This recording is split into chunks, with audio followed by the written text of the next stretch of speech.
देखो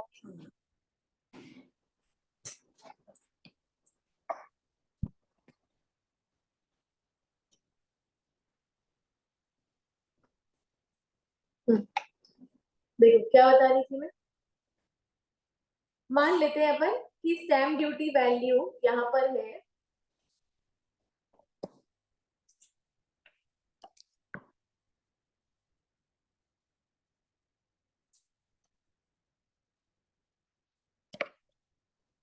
40 lakhs।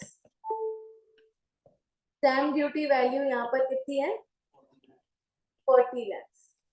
ठीक है, तो अब कैसे कंपेयर करेंगे? मेरी सेल वैल्यू मैं कितनी बता रही हूँ बेटा? 20 लाख। ठीक है, सेल वैल्यू का 110% कितना होता है? कितना? 22 लाख। ठीक है, तो 22 लाख और स्टैम्प ड्यूटी वैल्यू, तो स्टैम्प ड्यूटी वैल्यू क्या है? ज्यादा। समझ में आया? तो हम किसको एफबीओसी मानेंगे? स्टैम्प ड्यूटी वैल्यू को। क्लियर है? ठीक है, अभी समझ में आया? एक दो केसेस और देखते हैं, है ना। जैसे मान लो कि सेल प्राइस है 1 लाख और स्टैम्प ड्यूटी वैल्यू है 1,07,000। तो यहाँ पर एफबीओसी कितना होगा? सेलिंग प्राइस का कितना निकालेंगे? 110%, है ना। अपन यहाँ पे 110% लिखेंगे, 1,10,000। और यहाँ पे लिखेंगे स्टैम्प ड्यूटी वैल्यू कितनी है, तो ये कम है, स्टैम्प ड्यूटी वैल्यू कम है, तो कोई डिफरेंस नहीं आता। हम 1 लाख को ही क्या मान लेंगे अपना? अगर 110% तक का डिफरेंस है तो इनकम टैक्स वाले बोलते हैं हम फिर तुमको परेशान नहीं करेंगे, जितने में तुमने बेचा है उतने में ही तुम क्या कर दो, एफबीओसी मांग लो, ठीक है, कैपिटल गेन निकाल लो। बट अगर उससे ज्यादा का डिफरेंस है तो फिर हम क्या करेंगे? स्टैम्प ड्यूटी वैल्यू को ही एफबीओसी मानेंगे। ठीक है, और देखते हैं। अगर मान लो 1 लाख है और यहाँ पे मैं कर दूं 1,12,000, तो क्या हो जाएगा? है ना, यहाँ पर 110% की जगह कितना लिखा? 1,10,000 और स्टैम्प ड्यूटी वैल्यू 1,12,000 है, तो stamp duty value is more, ठीक है, देन 110% ऑफ एसपी। ठीक है, तो हम क्या मानेंगे? स्टैम्प ड्यूटी वैल्यू को ही फुल वैल्यू ऑफ कंसिडरेशन मानेंगे। ठीक है, एक और एग्जांपल लेते हैं। 1 लाख और 1,10,000 इक्वल है। इक्वल है तो भी अपन 1 लाख ही लेंगे। ठीक है, क्लियर है? समझ में आया? ठीक है, चलो लिखो, लिखो फिर ये एग्जांपल नोट कर लेना।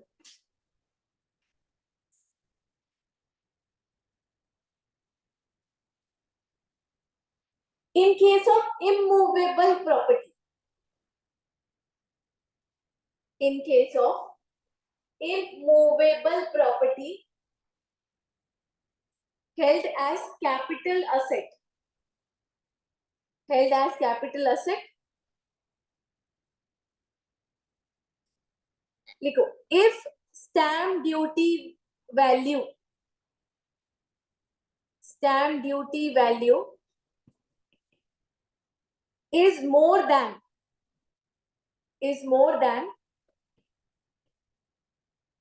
110% of consideration, 110% of consideration, then such stamp duty value, SDV लिख लो शॉर्ट में, then such SDV shall be treated as, then such SDV shall be treated as full value of consideration। ये short में ऐसे लिख सकते हो,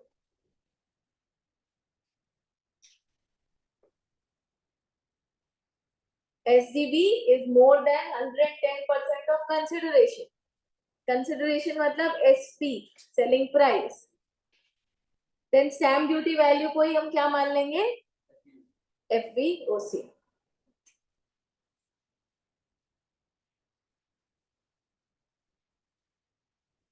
ठीक है, ये नोट कर लो तीनों केसेस, केस नंबर 1, 2 और 3.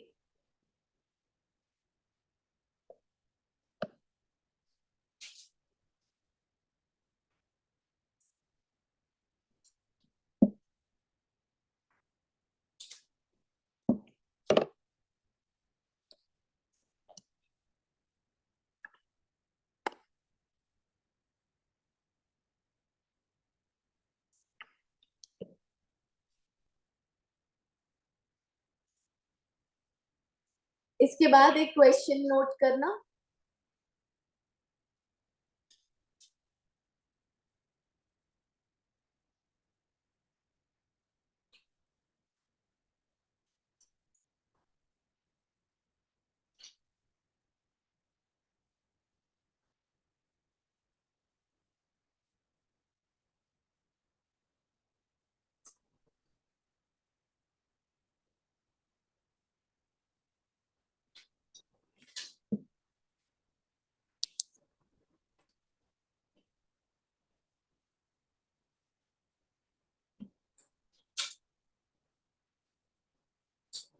देखो अपन ने अभी तक जो कैपिटल गेन पढ़ा ना, कैपिटल गेन पहले उतना ही हुआ करता था, ये सारे जो स्पेशल केसेस ऐड हुए हैं ये सब लूप होल्स के कारण ऐड हुए कि लोगों ने घपले किए, उसके कारण उसको बंद करने के लिए क्या बनाए पड़े, एक्स्ट्रा सेक्शन बनाए पड़े. ठीक है, जिसकी वजह से हमारा, हाँ ठीक है चलो. एक क्वेश्चन मैं बना के दे रही हूँ अभी तुम लोगों को, ठीक है, ट्राई करना. लिखो mister Narayan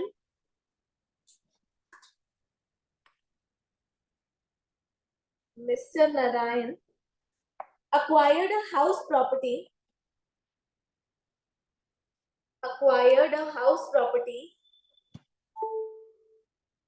in previous year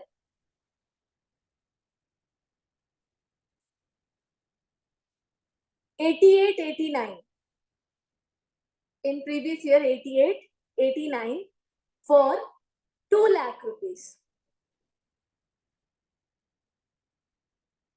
FMV on 1/4/2001. FMV on 1/4/2001 is rupees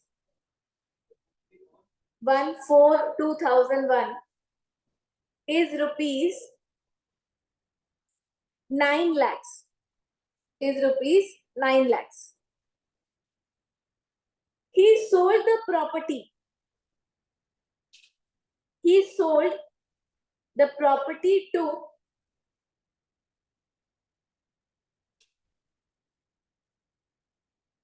Mr. Sham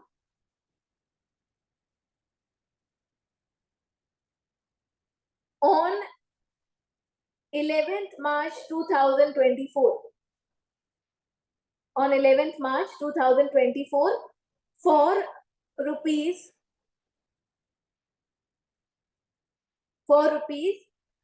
54 lakhs. For rupees 54 lakhs.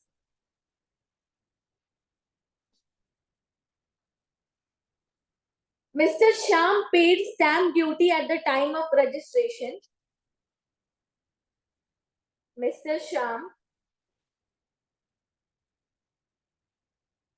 paid stamp duty at the time of registration rupees 5,60,000. Rupees 5,60,000. That is 6% of stamp duty value. That is 6% of stamp duty value. ठीक है, compute करना है capital gain, mister Narayan के हाथ में। Brokerage लिख लो at the rate 1% of sale value, brokerage at the rate 1% of sale value.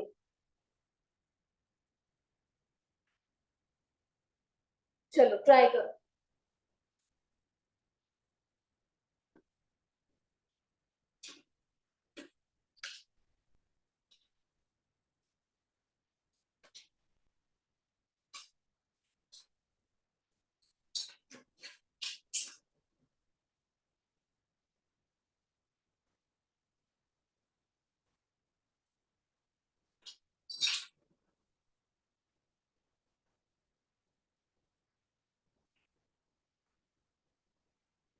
Sharing बंद की हुई है 5 मिनट के लिए, क्योंकि मैं भी सॉल्व कर रही हूँ, अभी अभी बनाया मैंने क्वेश्चन।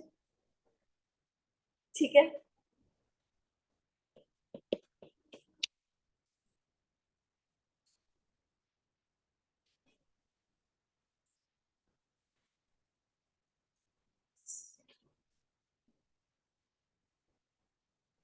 स्टैम्प ड्यूटी 5,60,000 बोला ना मैंने।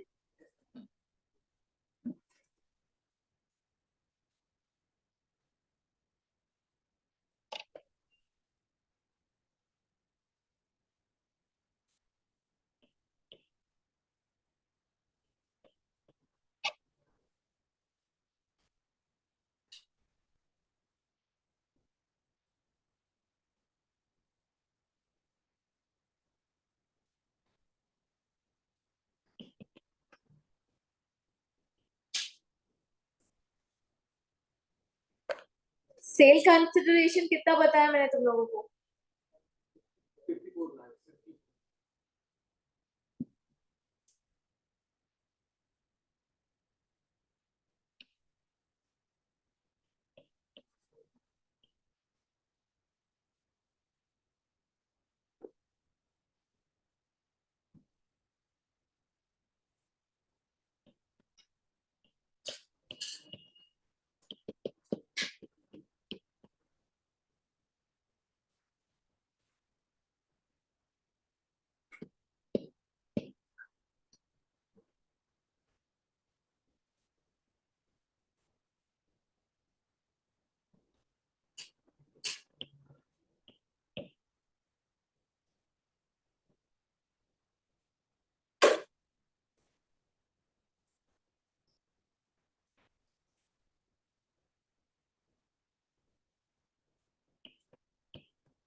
Sale consideration 54 lakhs।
चलो आंसर बताओ किसका कितना कितना आया है।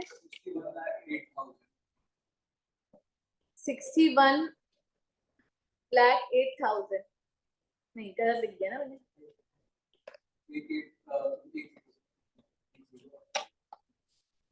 हाँ कितना आया कृष्णकांत। 47,300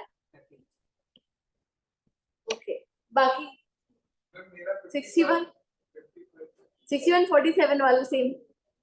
हाँ कितना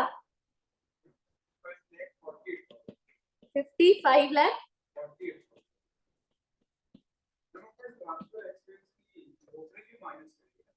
हाँ बेटा। हाँ और हाँ हाँ तुम लोग का कितना आ रहा है। क्या कितना 6107,999। हाँ मेरा भी कृष्णकांत वही कृष्णा वाला। ये वाला मतलब ये 3 लोगों के आ गए हैं आंसर और ये 2 लोगों के आए हैं और बाकी के 2 लोग कुछ बोल ही नहीं रहे हैं।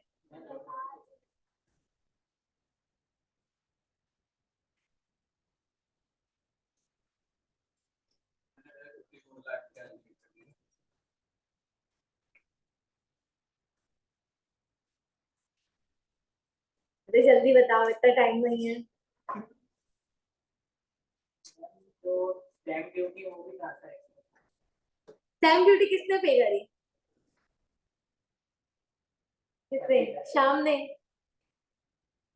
शाम ने पे करी ना। और तुम कैपिटल गेन किसका निकाल रहे हो। नारायण का। वाह।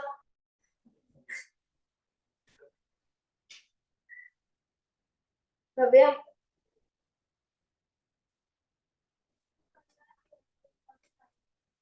61,41,933।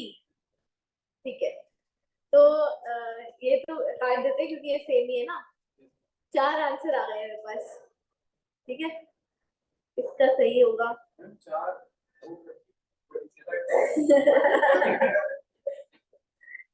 देखो एफबीओसी कितना आया।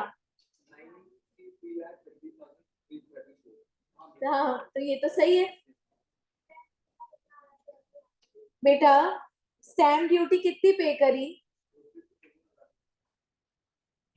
ठीक है और ये कितने परसेंट के रेट से पे करी है। तो ये 6% के बराबर है ना। तो डिवाइड कर दोगे अगर 6% से तो स्टैम्प ड्यूटी वैल्यू आ जाएगी।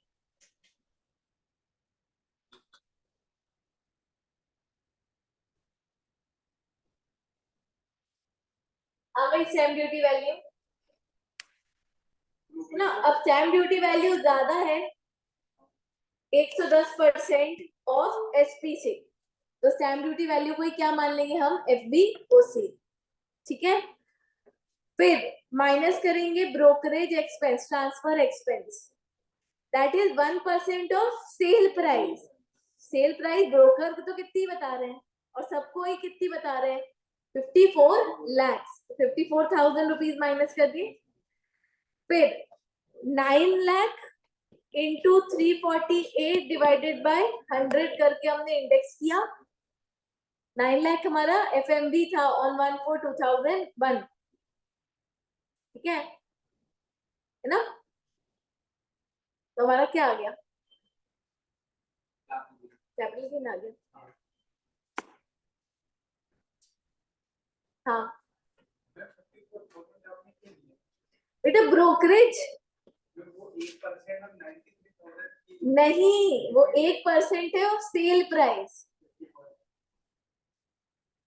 ब्रोकर भी थोड़े ना स्टैम्प ड्यूटी वैल्यू पे ब्रोकरेज मांगेगा। वो तो सेल प्राइस पे मांगेगा ना जितने में तुम बेच रहे हो। ठीक है उसने पता नहीं क्या किया है। तो उसने भी गलत किया है ना। ठीक है 2 लोगों का सही था बाकी सब और रिया कहाँ अटक गई थी तुम? कुछ समझ नहीं आ रहा था तुमको। टैक्स की क्लास में ये हाल है बेटा, तो अब तो एक क्लास और बच्ची हुई हमारी। चलो लिखो, ये हो गया, क्वेश्चन हो गया कंप्लीट। हाँ करो, 5 मिनट नहीं दूंगी, 2 मिनट दूंगी, जल्दी कर। हर चीज के लिए 5 मिनट।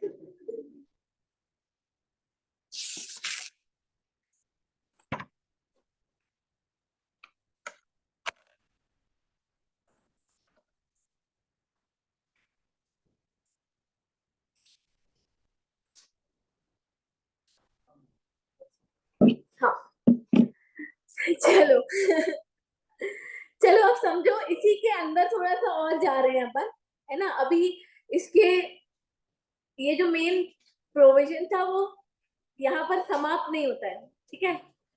इसके आगे भी कुछ कुछ है, ठीक है। देखो घर है मेरा, है ना, और मैं क्या बोल रही हूँ कि मैंने कितने में बेचा, 50 लाख में। और स्टैम्प ड्यूटी वैल्यू आ रही है बेटा 80 लाख, ठीक है। तो हम किसको मानेंगे, एफबीओसी, स्टैम्प ड्यूटी वैल्यू को, ठीक है, क्योंकि एसपी का 110% निकालेंगे तो वो कम ही आएगा स्टैम्प ड्यूटी वैल्यू से। तो हम क्या मानेंगे, स्टैम्प ड्यूटी वैल्यू। एफबीओसी में क्या लेंगे, 80, ठीक है। पर बेटा मेरा जो ये घर है, ये भूतिया घर है। हाँ भूत है इसमें, ठीक है। भूतिया घर तुम लोगों ने सुने होंगे ना, है ना। अब ये अफवाह फैली हुई है कि इस घर में कौन रहते हैं, भूत। तो कोई खरीद ही नहीं रहा है बेटा, ठीक है। तो 80 लाख इसकी स्टैम्प ड्यूटी वैल्यू है, बट कोई खरीद ही नहीं रहा है, इसीलिए मैं कम में बेचने को तैयार हूँ, ठीक है। इसीलिए मैंने 50 लाख में एक पर्सन खरीदने को तैयार था, मैंने क्या कर दिया, 50 लाख, मैंने जेन्युइनली 50 लाख में बेचा है। मैं कोई फ्रॉड नहीं कर रही हूँ इनकम टैक्स वालों के साथ। तो यही बात मैंने एओ को बताई, तो एओ ने ये बात आगे किसको फॉरवर्ड कर दी बेटा, वैल्यूएशन ऑफिसर करके एक ऑफिसर होता है, ठीक है। उसने बोला कि चलो ठीक है, तुम बोल रहे हो कि तुम्हारा घर भूतिया, तुम्हारे घर की वैल्यू एक्चुअली में क्या है, कम है, उसके वजह से, उस ह्यूमर की वजह से क्या है, एक्चुअली में तुम्हारे घर की वैल्यू क्या है, कम है। तो हम वैल्यूएशन ऑफिसर से वैल्यू करवा लेते हैं तुम्हारी प्रॉपर्टी। अगर वो भी बोलेगा कि कम है तो हम कम वाली मान लेंगे, ठीक है। तो मैं गई किसके पास, एओ के पास। एओ ने किसके पास भेज दिया, वैल्यूएशन ऑफिसर। ये कौन है, ये वैल्यूएशन ऑफिसर, ठीक है। अब वैल्यूएशन ऑफिसर क्या वैल्यू निकालता है, उसके 3 केसेस बनते हैं, है ना। अब वैल्यूएशन ऑफिसर के हाथ में चली गई ना बॉल। अब बेटा वैल्यूएशन ऑफिसर ने बोला कि अच्छा ठीक है, मैं इसकी वैल्यू निकालता हूँ, और उसने बेटा वैल्यू निकाल दी और भी ज्यादा, 80 लाख से भी ज्यादा। उसने बोला कोई भूत भूत नहीं है, ठीक है। यहाँ पर इसकी वैल्यू होती है 90 लाख, ठीक है। तो स्टैम्प ड्यूटी वैल्यू से भी ज्यादा, ठीक है। तो हम यहाँ पर चुपचाप क्या कर लेंगे, स्टैम्प ड्यूटी वैल्यू को ही क्या मान लेंगे, एफबीओसी मान लेंगे, ठीक है। समझ में आया, स्टैम्प वैल्यूएशन ऑफिसर की बात नहीं मानेंगे, क्योंकि वो तो और भी ज्यादा बोल रहा है। तो हम किसकी बात मान लेंगे, स्टैम्प ड्यूटी वैल्यू को ही एफबीओसी मान लेंगे, ठीक है ना। मान लो कि वो सही में उसने पता किया कि यार हाँ, इस घर के बारे में तो र्यूमर्स हैं कि ये घर क्या है, भूतिया है, और इसकी वैल्यू क्या आती है, कम आती है, ठीक है। उसने वैल्यू निकाली, मैंने कितना बोला था, 50 लाख, उसने वैल्यू निकाली 60 लाख, ठीक है। उसने वैल्यू कितनी निकाली, 60 लाख, एसडीवी से कम, ठीक है। तो मैं क्या करूंगी, एफबीओसी विल बी माय 60 lakhs। जो वैल्यूएशन ऑफिसर ने कम वैल्यू निकाली है एसडीबी से, वही क्या कर देंगे अपन, एफबीओसी मान लेंगे। समझ में आया ये वाला, हाँ। पर बेटा मैंने 50 लाख में तो बेच ही दिया है घर, ठीक है। पर वैल्यूएशन ऑफिसर बोल रहा है कि इस घर में तो बहुत सारे भूत है, इसकी वैल्यू तो बहुत कम है, पता नहीं 50 लाख में कैसे बेच दिया, 40 है, पर बेटा मैंने खुद ही बोल दिया कि मैंने कितने में बेचा है, तो गवर्नमेंट की क्या बोलेगी कि 50 लाख पे तो टैक्स लगेगा ही, तुमने लिए ही 50 लाख है ना, तो 50 लाख ही क्या करेंगे, बीओसी बनेंगे। ठीक है, समझ गए क्या? हाँ, चलो तो इस एग्जाम्पल को नोट करो, फिर इसके नोट्स लिखवा देती हूँ।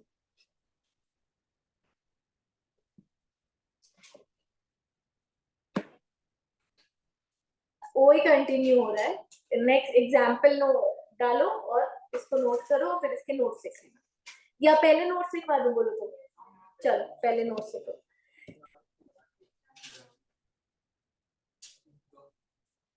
जगह छोड़ दे थोड़ी सी और पहले नोट्स लिख ले। हाँ। लिखो, if assessee is not satisfied with SDV, if assessee is not satisfied with SDV and he thinks that SDV is more than market value, and he thinks that SDV is more than market value, then his case may be transferred to valuation officer, bracket में लिख लो VO, valuation officer by assessing officer, assessing officer के bracket में लिखना AO,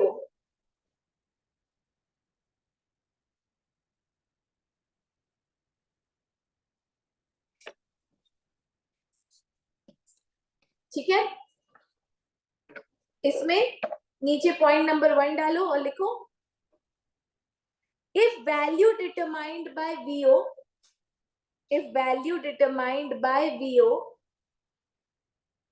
is more than SDV, if value determined by VO is more than SDV,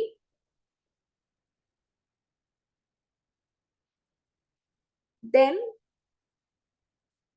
SDV shall be treated as full value of consideration, है ना।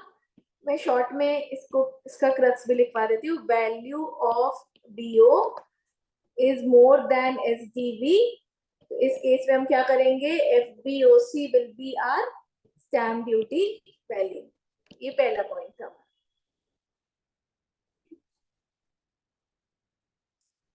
Value of BO is more than SDV, then full value of consideration will be SDV.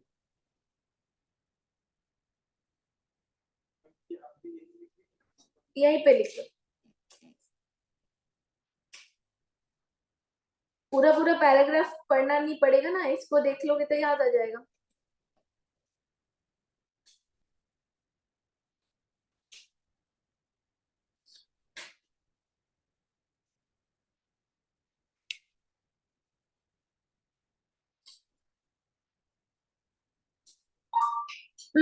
लिखो second point, if value determined by VO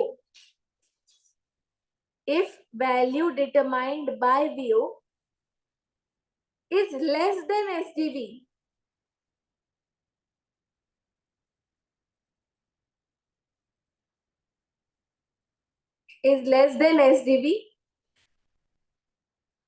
then value of VO shall be treated as FBOC.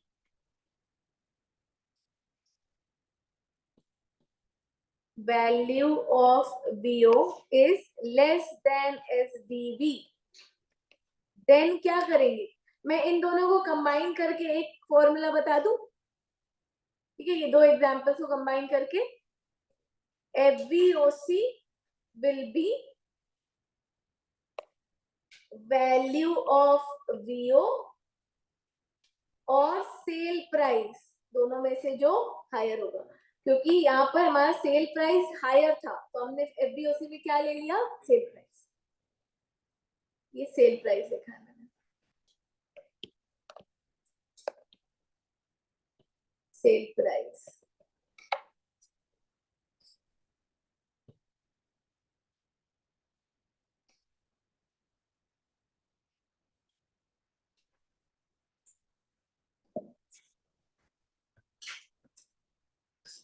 है ना। अब ये वाला example note कर लो।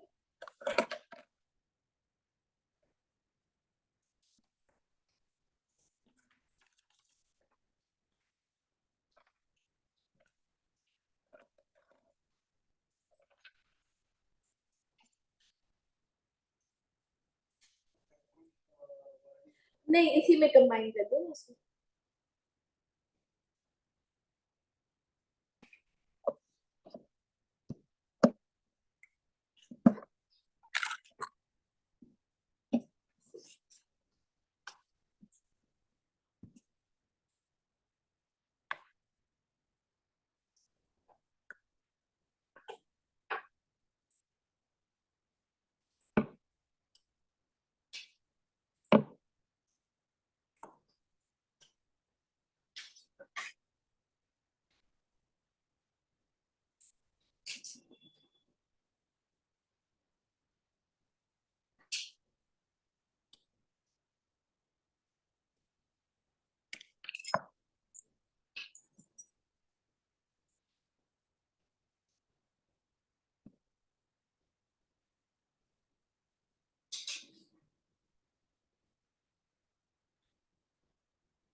Sanjay sir तो ज्यादा GST का काम करते हैं ना,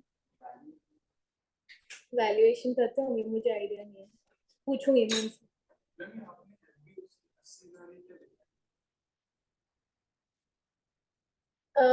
80 लाख, ये नॉर्मल केस में 80 लाख क्या मानेंगे अपन, एफबीओसी मानेंगे ना, स्टैम्प ड्यूटी वैल्यू ज्यादा है, ठीक है, ये नॉर्मल केस है। बट हम क्या कर रहे हैं, एओ के पास जा रहे हैं, एओ बीओ को प्रेफर कर रहा है, तो फिर क्या हो जाएगा, ये हो जाएगा ये नॉर्मल जो प्रोविजन है, कौन सा वाला, 50C का।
क्या समझ में, लिख लिया है।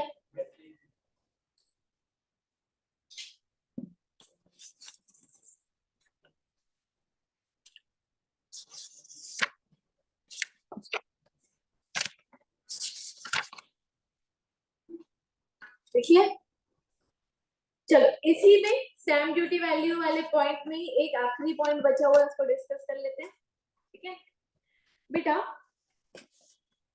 क्या हुआ कि मैं अपना घर सेल कर रही हूँ, नॉर्मल घर, ठीक है, जिसकी सेल प्राइस मैं बता रही हूँ 50 लाख, जिसकी स्टैम्प ड्यूटी वैल्यू कितनी है 60 लाख,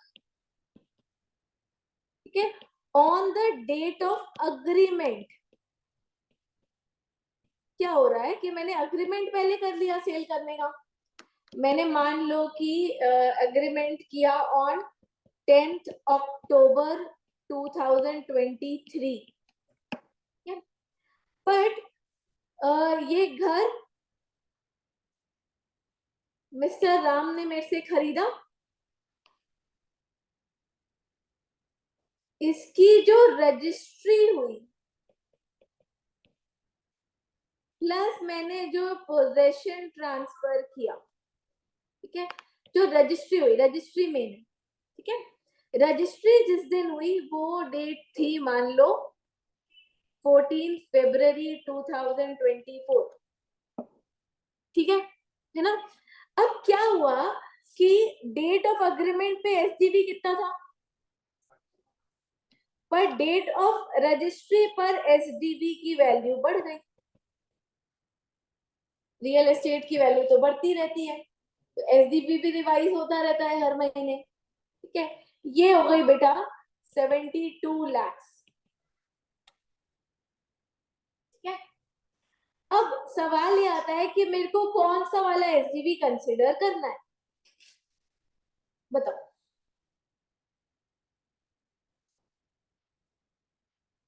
60 लाख करना चाहिए क्योंकि कम है इसीलिए।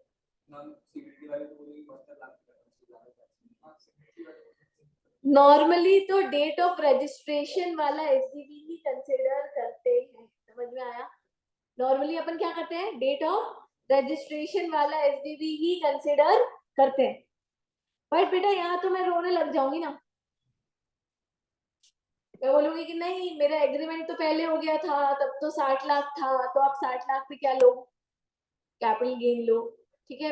तो लॉ बोलता है कि ठीक है एक काम करते हैं, अगर तुमने कंडीशन डाली, अगर तुमने इस दिन को कोई पेमेंट ली थी मिस्टर राम से, अग्रीमेंट की डेट में क्या होता है, जनरली अग्रीमेंट होता है हम टोकन अमाउंट दे देते हैं कुछ, है ना, कुछ लोग 100 रुपए ही दे देते हैं कि हाँ चलो ये 100 रुपए पकड़ो हमारी प्रॉपर्टी हो गई आज से, है ना, कि हम चाहते हैं कि भाई हम कुछ पैसा उसको दे दें उसके हाथ में, ठीक है।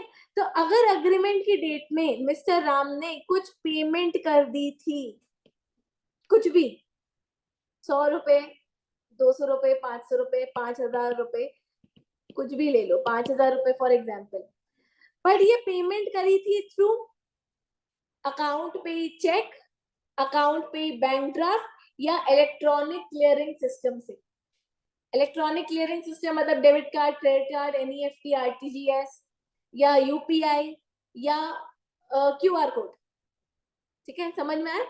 इसके थ्रू अगर ये 5,000 रुपए की पेमेंट डेट ऑफ एग्रीमेंट में हो गई थी, मिस्टर राम ने मुझको पे किया था, तो क्या कर लेंगे, डेट ऑफ एग्रीमेंट का ही एसडीवी मान लेंगे, ठीक है। ऐसा क्यों डाला होगा, पेमेंट का कंडीशन क्यों डाल दिया,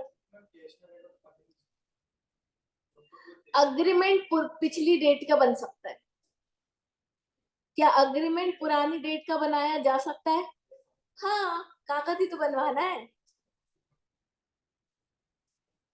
मेरे को, हाँ, क्योंकि प्रूफ हो जाए कि अग्रीमेंट क्या हुआ था, एक्चुअली में हुआ था इस डेट को, समझ में आया, ठीक है।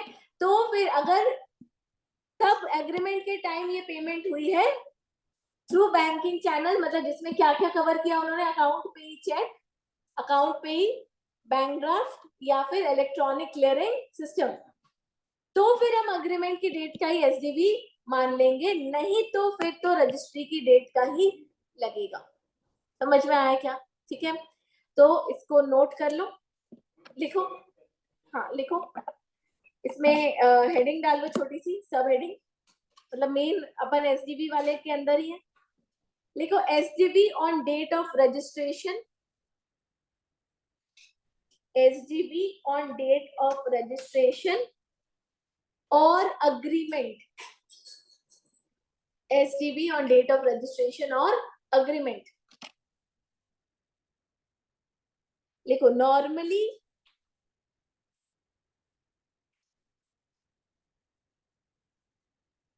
SDB is considered on the date of registration.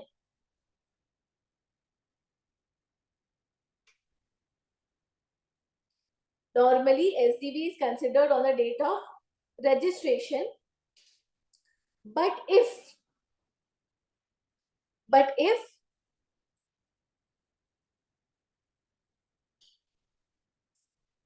date of agreement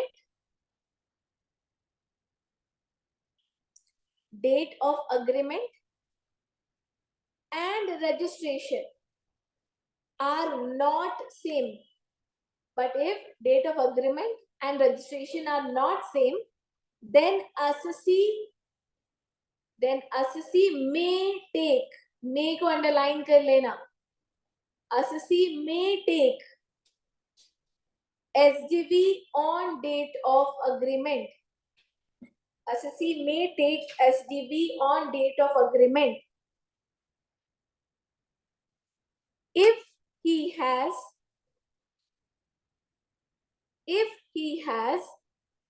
received consideration,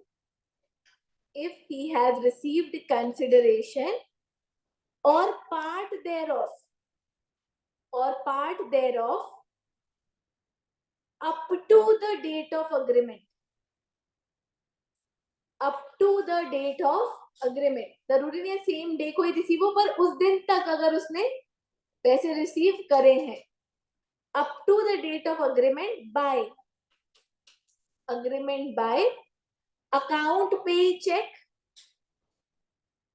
up to the date of agreement by account pay check, comma account paid demand draft, pay PAYEE, cheque लिख लिया, account pay demand draft, or any other mode of electronic clearing system through bank. Electronic clearing system का नीचे note डाल लो, electronic mode ऐसा डाल दो, electronic mode में क्या क्या आता है बेटा? इलेक्ट्रॉनिक मोड में आता है credit card, debit card, net banking, RTGS, NEFT, IMPS, ये सब ऑप्शन देता है आपको net banking, RTGS, NEFT, IMPS, Bhim UPI या फिर QR कोड।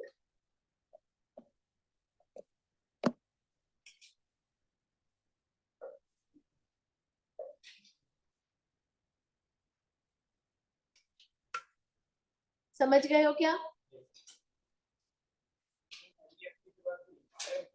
IMPS,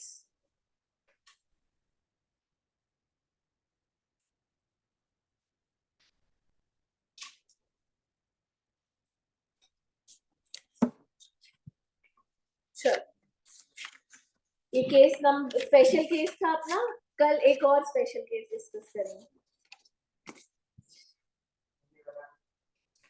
जैसी मर्जी, बहुत खिचड़ी मची हुई है तो देख लो तुम लोग, बनाने की नीड लग रही है तो बना लो।